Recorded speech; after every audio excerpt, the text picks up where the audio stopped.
বাংলাদেশের কোন যে সকল কুকুর কুত্তার লেজ গুটায়া পালাইছে এই সকল কুত্তাকে আর বাংলাদেশে ঢুকতে দেওয়া হবে না। সেনা প্রধান হচ্ছে হাসিনার আর একটা গোলাম কুকুর। এক কুকুরের বাচ্চা দিয়ে আর এক কুকুরকে স্বাধীন করা যাবে না। আমরা যখন কুকুরকে দেশ ছাড়া করেছি, কুকুরের বংশ সহ উৎখাত করে দেশ ছাড়া করব। কুত্তা দিয়ে যদি দেশ শাসন করার দুরভিসন্ধি করা হয়, সেনা প্রধানকে বলছি আমরা লক্ষ লক্ষ আবু সাঈদ বুক পেতে দিয়ে ক্যান্টনমেন্ট উড়িয়ে দেব। বাংলাদেশ নিয়ে কোনো ষড়যন্ত্র করবেন না। আপনার বেঁচে পালাবার কোনো জায়গা নাই। আপনার অপশন হচ্ছে দুইটা, বাংলাদেশের কারাগারে থাকবেন নাকি বেলজিয়ামের কারাগারে থাকবেন। আপনাকে সিদ্ধান্ত নিতে হবে আপনার কবর কি বঙ্গোপসাগরে হবে না আটলান্টিকে হবে। বাংলাদেশের ফেরাউনের পরে নীল নদে যেভাবে কবর খুঁজে বের করা হয়েছিল, আপনার জন্য বাংলার নীল নদ প্রস্তুত করা আছে। বাংলার মাটি ফেরাউনকে যেভাবে মিশরের মাটি নেয় নাই, বাংলার ফেরাউনকেও বাংলার মাটি কবর দিতে দেবে না। আপনার ভাসায় দেওয়া হবে, বঙ্গোপসাগরে ভাসায় দেওয়া হবে। আপনার জানাজা হবে না, গোসল হবে না, কেউ আপনার জানাজা পড়বে না। যারা শেখ পরিবার দালালদের জানাজা পড়বে, ওরা হচ্ছে বাংলার গাদ্দার ঘসেটি বেগম এবং মীর জাফর। বাংলাদেশের সেনা প্রধান থেকে শুরু করে সশস্ত্র বাহিনী যারা আছে, পুলিশ, র্যাব, আর্মির যারা বাহিনী আছে, দিল্লির সেবাদাস বুদ্ধিজীবীরা মিলে বাংলাদেশের এই ঐতিহাসিক বাংলা বসন্তকে হাইজ্যাক করবার যে ষড়যন্ত্র করছে, আমরা দেশবাসীকে বলবো সতর্ক থাকবেন, মাঠ ছাড়া যাবে না। যেই প্রজাতন্ত্রের কর্মচারীরা আমাদের টাকায় অস্ত্র কিনে, বুলেট কিনে আমাদের হাজার হাজার মানুষকে গুম খুন করেছে, সেই সেনা প্রধানের হুকুমে বাংলাদেশ চলতে পারে না, পারবে না। আমরা সেনাবাহিনীকে বলছি ব্যারাকে ফিরে যান, কারফিউ উজ্জু করেন। This is not your business. Bangladesh এদেশের সাধারণ মানুষরা রক্ত দিয়ে স্বাধীন করেছে, রক্ত দিয়ে প্রতিহত করবে এবং লালন পালন করবে। আওয়ামী দিল্লির দাসত্বকে পিছনের রুম থেকে ফিরায় এনে আসা দাসখত দেওয়া বুদ্ধিজীবীরা, যেই সকল বেশ্যা বেহায়ারা গত 16 বছর এই ফ্যাসিবাদের বিরুদ্ধে কথা বলে নাই, আমরা তাদের কাউকে অন্তর্বর্তীকালীন সরকারের অংশ হইতে দেব না, দেব না।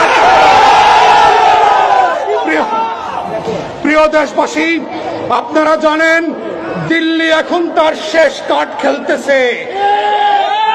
হাসিনা এবং রেহানাকে নিয়ে দিল্লির মসনদের যে চিড়িয়াখানা আছে, সেই চিড়িয়াখানা থেকে বাংলাদেশের বঙ্গভবনের ছাগল এবং কুত্তা চুপ্পুর কাছ থেকে দেশকে বিক্রি করে দেওয়ার ষড়যন্ত্র করছে।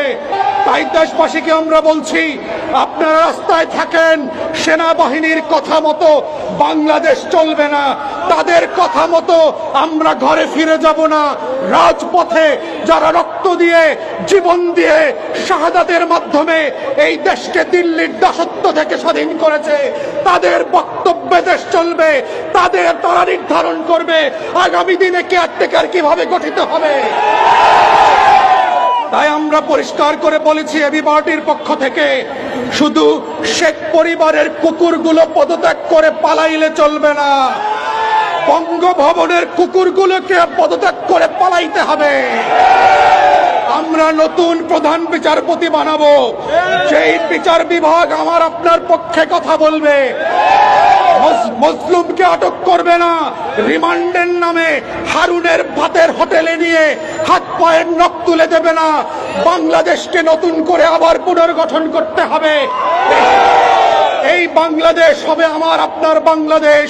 এই বাংলাদেশ হবে কৃষক মজুরের বাংলাদেশ, রিক্সাওয়ালা সিএনজি ড্রাইভারের বাংলাদেশ, যারা কাজের বুয়া থেকে শুরু করে চা বিক্রেতা আছেন, এই আগামীর বাংলাদেশ হবে তাদের বাংলাদেশ। আওয়ামী লুটেরাদের বাংলাদেশ থাকবে না।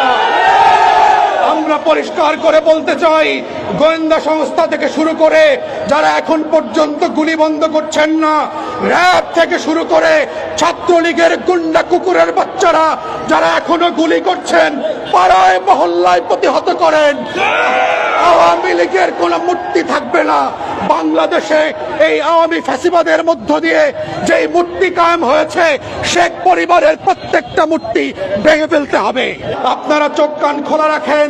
গণভবন, বঙ্গভবন আর সেনাবাহিনীর ক্যান্টনমেন্ট থেকে বাংলাদেশের জনগণের শাসন করার কোনো গাইডলাইন তৈরি হবে না। বাংলাদেশের শাসন ব্যবস্থার গাইডলাইন তৈরি করবে ছাত্র সমাজ। শহীদ মিনার, শাহবাগ থেকে লক্ষ লক্ষ জনতারা ঠিক করবে আগামীর বাংলাদেশ কিভাবে চলবে, কারা অন্তর্বর্তীকালীন সরকারের প্রধান হবে, কারা সদস্য হবে, কারা প্রধান বিচারপতি হবে, কারা পুলিশ, র‍্যাব, বিজিবির সদস্য হবে।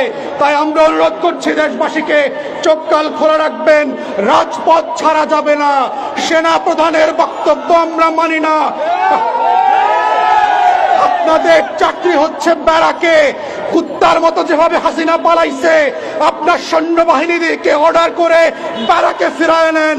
ইট is not your business to run and govern a free and independent country after the second liberation, after the mass uprising and genocide of thousands of our martyrs. আমরা এই গণহত্যার বিচার করব, এবং এই গণহত্যা শুধু না, গত 16 বছরে বাংলাদেশের ব্যাংকগুলোকে শেয়ার মার্কেট থেকে লুট করে বাংলাদেশকে যারা পদে পদে ফকির বানিয়েছে, আমার আপনার ডলার পাচার করেছে, বাংলাদেশকে গরিব করে দিয়েছে, তাদের প্রত্যেককে আমরা বিচারের মুখোমুখি করব। আপনার বেঁচে পালাবার কোনো জায়গা নাই। আপনার অপশন হচ্ছে দুইটা, বাংলাদেশের কারাগারে থাকবেন নাকি বেলজিয়ামের কারাগারে থাকবেন। কারাগার ছাড়া হাসিনার আর যাওয়ার জায়গা নাই। আপনাকে সিদ্ধান্ত নিতে হবে, আপনার কবর কি বঙ্গোপসাগরে হবে না আটলান্টিকে হবে। বাংলাদেশে ফেরাউনের পরের নীল নদে যেভাবে কবর খুঁজে বের করা হয়েছিল, আপনার জন্য বাংলার নীল নদ প্রস্তুত করা আছে।